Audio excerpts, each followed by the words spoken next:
While I was buckling our 5-year-old into her car seat, my phone buzzed against my hip. I finished clicking the last strap into place first, because that's the kind of father I am. The kind who finishes the job in front of him before he looks at anything else. Then I pulled out my phone and read the text from my wife. Moving to France with Jaime. I emptied our savings. Good luck paying rent. I looked up at my daughter's paint-covered hands, purple and green fingerprints smeared across her denim jacket from art class, and I felt something settle in my chest that wasn't panic and wasn't grief. It was something closer to confirmation. I typed back 4 words. Thanks for letting me know. Then I put the phone in the cup holder, closed the car door, and drove my daughter home like it was any other Tuesday. What my wife didn't know, what she couldn't have known, was that I'd been waiting for that text for exactly 11 weeks. And when she landed in Paris and checked the account she thought she'd just cleaned out, she was going to learn that I'd been 3 steps ahead of her the entire time. My name is Graham Foster. I'm 36 years old, and until that Tuesday in October, I was a risk analyst for a mid-sized insurance firm headquartered in downtown Denver, the kind of job where my entire professional life revolved around one skill: noticing patterns before other people noticed them, calculating the odds of bad things happening before they happened, and building contingencies so that when disaster struck, it never actually caught me by surprise. I'd spent 14 years getting paid to see catastrophe coming. I just never imagined I'd end up applying that skill to my own marriage. Before I tell you what happened in Paris, I need you to understand who I was before all of this, because the man I am now was built entirely out of the wreckage of the man I used to be. I grew up in Fort Collins, Colorado, the son of a high school shop teacher and a nurse, solidly middle class, the kind of household where you paid your bills on time and you didn't talk about money at the dinner table because talking about money was considered vulgar. My father died when I was 26, a heart attack in the garage while he was restoring an old Bronco he'd been fixing up for 15 years, and he left me the house I grew up in, paid off, along with a modest life insurance policy that I never touched, because touching it felt like admitting he was really gone. That house sat in my name and my name only for the entirety of my marriage, a detail that would matter more than I could have guessed on the day my wife decided to leave the country. I met Fiona Marsh at a friend's engagement party in the Highlands neighborhood of Denver 9 years ago. She was 27 then, working as an event coordinator for a boutique firm that specialized in weddings for Denver's country club crowd, and she had this way of talking about her work that made table linens and floral arrangements sound like high art. She wore her ambition openly, which I found refreshing after dating women who pretended not to want things. Fiona wanted things. She wanted a life that looked good from the outside, and for the first several years of our relationship, I thought that meant she wanted the same life I did. We got married 2 years later at a vineyard outside Palisade, on the western slope, because Fiona had fallen in love with the idea of a destination wedding without the destination actually being far from home. Our daughter Lily was born 14 months after that, and for a while, life was exactly what I'd pictured when I was a kid watching my own parents grow old together in that little house in Fort Collins.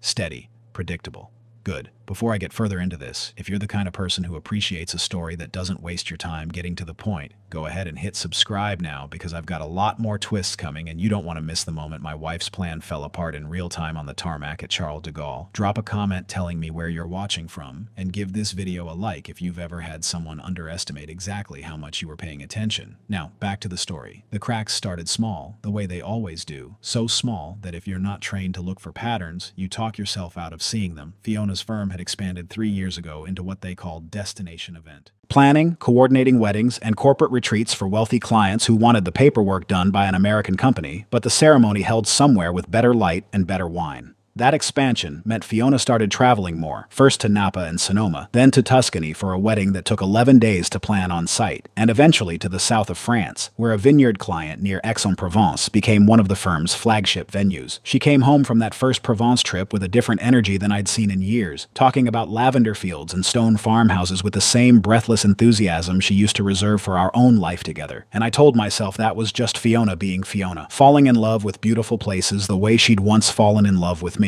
It was around that time she started taking French lessons through an app on her phone, 3 nights a week after Lily went to bed, headphones in, door to the home office closed. When I asked her about it, she said it was for work, that half her clients now wanted a planner who could negotiate directly with vendors in Provence and Burgundy without an interpreter slowing things down. It made sense. It made enough sense that I didn't push. But risk analysis isn't about any single data point looking suspicious. It's about the accumulation, the way a dozen individually reasonable things start forming a shape when you step back far enough. The French lessons, the trips that got longer, The new perfume, something warmer and more expensive than the light citrus scent she'd worn since college. The phone that used to sit face up on the kitchen counter and now never left her hand, not even when she was cooking dinner with flour on her fingers. The name Jaime first entered my orbit 11 weeks before that text in the school pickup line. Though at the time I had no idea it belonged to a person who would eventually try to walk off with everything I'd spent a decade building. Fiona mentioned him twice in passing, the way you mention a coworker you don't think matters. Jaime handles the property side for the Provence venue, she said one night over dinner, barely looking up from her phone. Jaime again a week later, something about him negotiating a better rate with a caterer in X.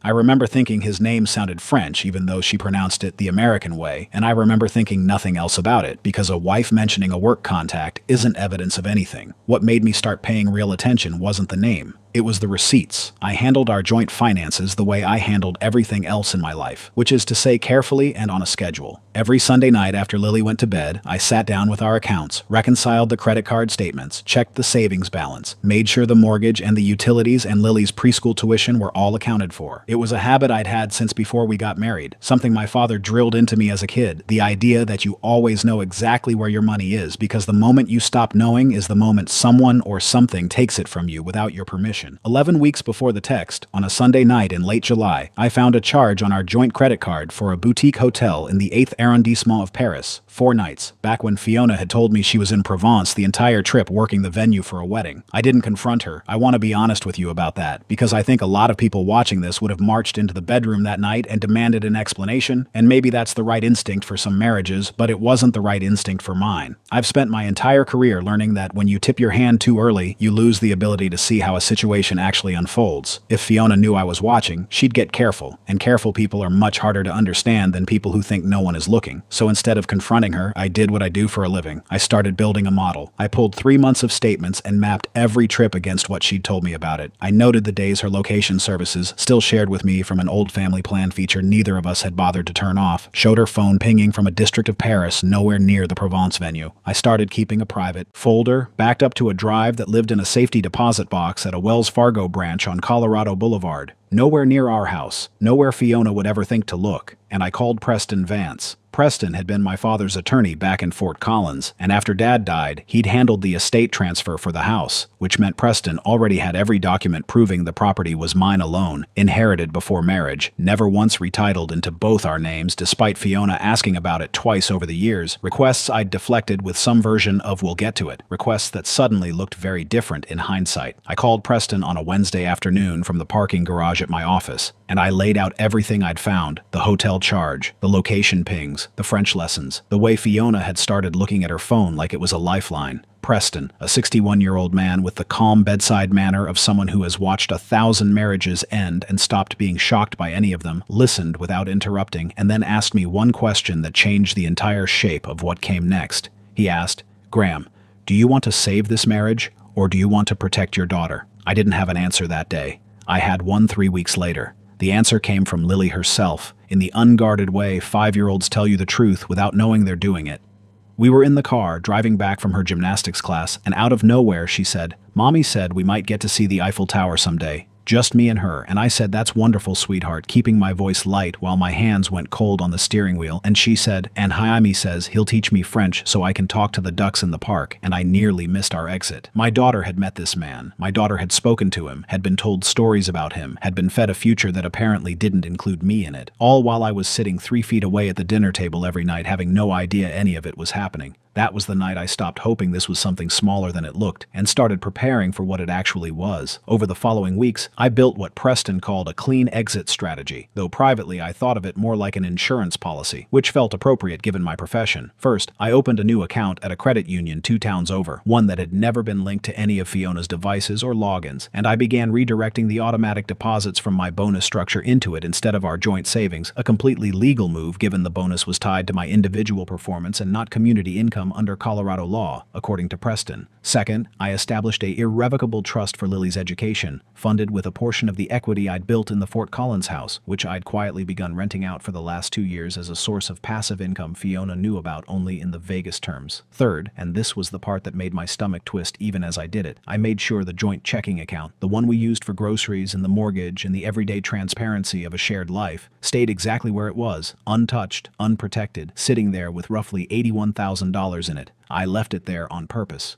Preston called it bait. I called it a test I was terrified she'd pass, because passing it would mean the woman I'd married for better or worse was willing to walk away from her own daughter without so much as a conversation. She passed it on a Tuesday in October, 3 days after she told me she needed to fly to Provence for a 9-day site visit ahead of a spring wedding, a trip that had her leaving from Denver International on a Sunday, and, according to the itinerary she showed me on her phone, returning the following Tuesday. I drove her to the airport myself that Sunday morning, helped her wrestle her suitcase out of the trunk at the departure's curb, kissed her goodbye like a man who still believed in the life he was living, and drove home to spend the week being a single parent, which by that point I had gotten quietly, thoroughly good at. Lily and I made pancakes shaped like dinosaurs. We watched the same animated movie about a lost puppy 4 nights in a row because she asked for it, and I couldn't say no to her voice when she asked for things. And every night after she fell asleep, I opened my laptop and watched the transaction history on that joint account like a man watching a storm system on radar, waiting to see which direction it would break.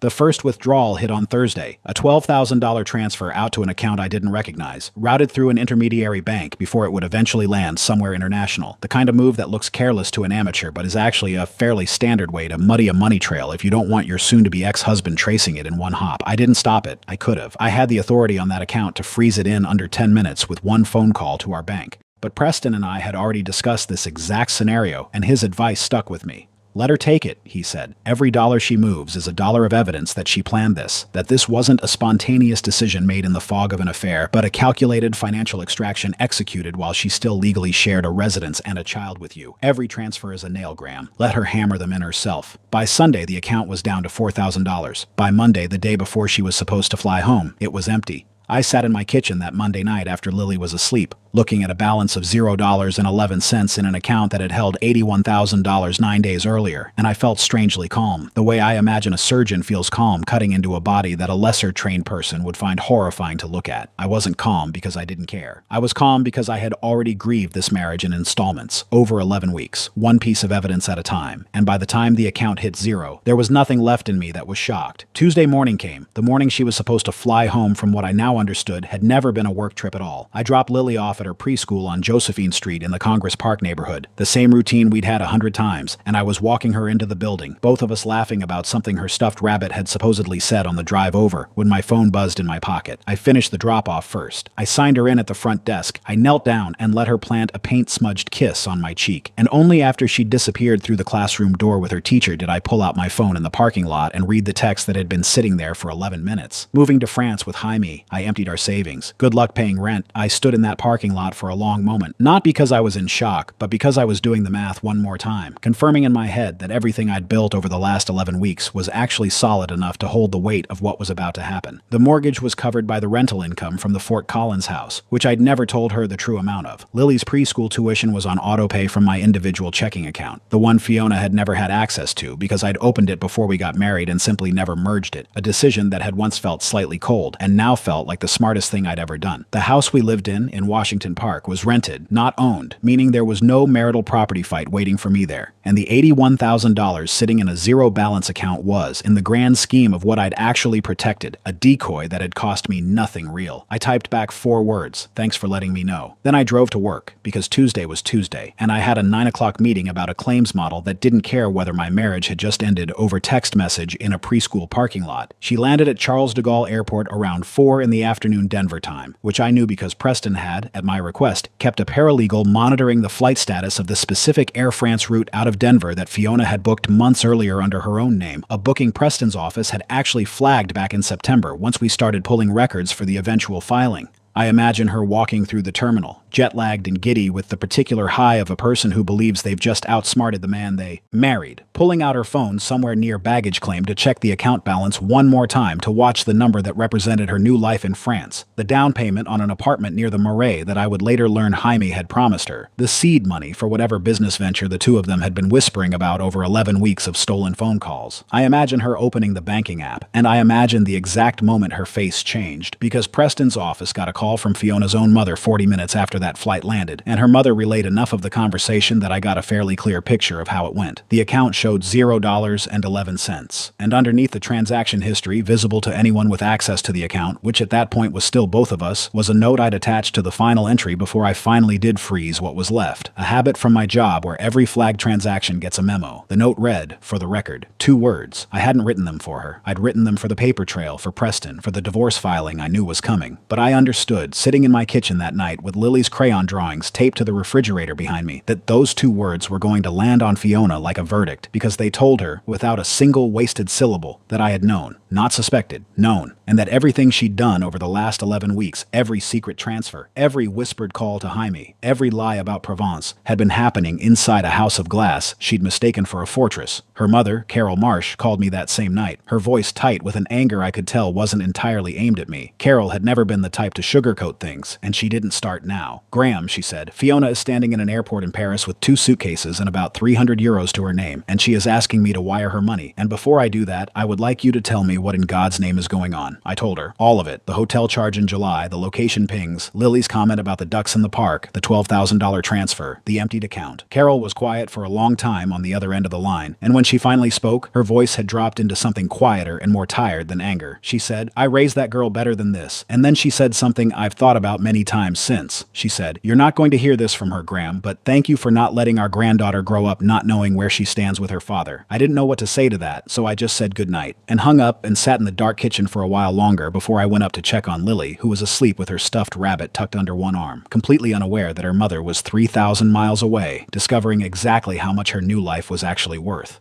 Fiona called me the next morning, Paris time 7 hours ahead, meaning it was nearly 1 in the morning for her, her voice a mixture of panic and fury that I recognized from every argument we'd had in 9 years of marriage, except this time there was something underneath it I'd never heard before, something closer to fear. Where is the money, Graham? She said. No hello, no explanation for the text she'd sent 48 hours earlier, just the demand, sharp and immediate. I told her the truth because I'd promised myself I would, no matter how satisfying it might have felt to lie to her the way she'd been lying to me for months. I told her the $81,000 in that account had been the only money left in any joint account, that I'd moved the rest of my income into an individual account months ago, legally, that the house we lived in was rented, and the house that actually belonged to me had never once had her name on the deed, that Lily's education fund was in an irrevocable trust she had no claim to, and that as of that morning, Preston Vance had already filed for divorce on my behalf, citing abandonment and dissipation of marital assets, with a custody petition attached that included, among other exhibits, a timeline of her travel records against her stated whereabouts, and a transcript provided voluntarily by our 5-year-old daughter's preschool teacher of a conversation in which Lily had mentioned a man named Jaime who was going to teach her French. The silence on the other end of the line lasted so long I thought the call had dropped. Then Fiona said, in a voice much smaller than the one she'd started the call with, "You knew this whole time." I said yes. She asked how long, and I told her 11 weeks, and I heard her breath catch because I think some part of her had built a story in her head where I was the oblivious husband, the one who never saw it coming, the one whose life would simply implode the moment she was gone, and that story had just been replaced by a much less flattering one, where I had been watching her every move for nearly 3 months while she thought she was the one in control. What she told me next, in fragments over the following 20 minutes, painted a picture that I found almost sadder than the affair itself.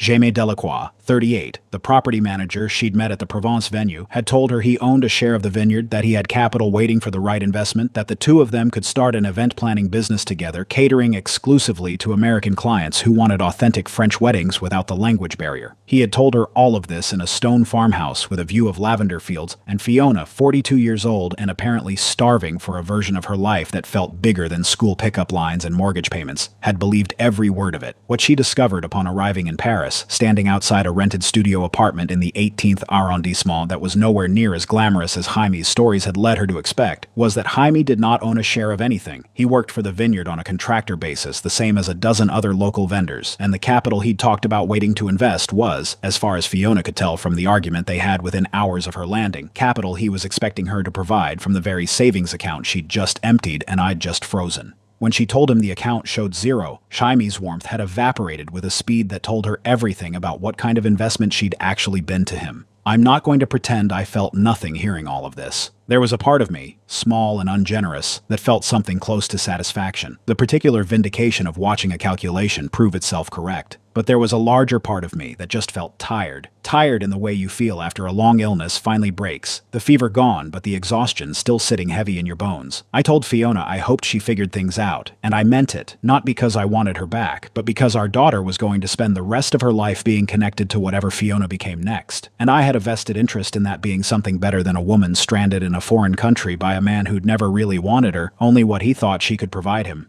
The divorce proceedings took 4 months, which Preston told me was fast by Colorado standards, largely because Fiona, chastened and broke and staying on her mother's couch in Lakewood by the time she flew back from Paris 9 days after that first phone call, didn't have the resources or the will to fight the custody arrangement Preston had drafted. The court granted me primary physical custody, citing the abandonment, the financial records showing a deliberate emptying of joint assets, time to a planned international relocation, and a home study that found my daughter's daily routine, her preschool, her pediatrician, her extracurriculars had continued without interruption throughout the entire episode, while her mother's had been abandoned overnight for a man in another country. Fiona got standard visitation, supervised for the first 6 months at her own attorney's suggestion, unsupervised after that once it became clear she was actually showing up for the scheduled time and not disappearing again. I want to be fair here because this isn't a story about turning my daughter's mother into a cartoon villain for the rest of her life. Fiona made a catastrophic decision chasing a version of happiness that turned out to be a lie someone else told her, and she's been dealing with the consequences of that decision every single day since, in ways that are genuinely hard to watch even when you're the person she hurt.